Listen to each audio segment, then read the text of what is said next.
Veja o Milton na represa, bem tranquilo. No barco. A folga dele. Veja só a folga. Olha tanto que é bom. Ele que não tem coragem de ir.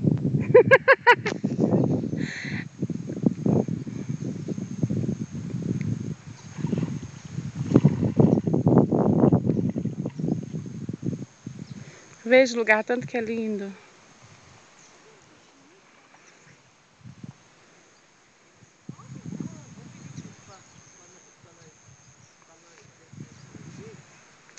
Em volta.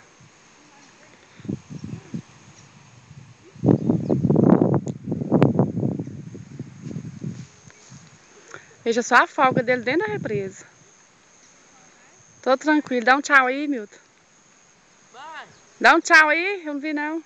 Aí. Os meninos dentro da água também.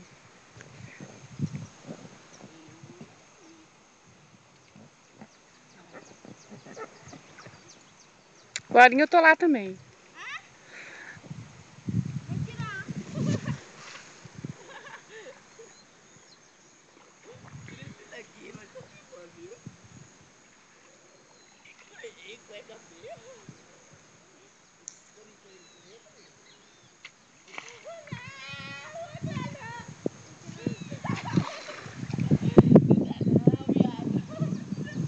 As meninas banhando no cantinho da represa, lugar rasinho.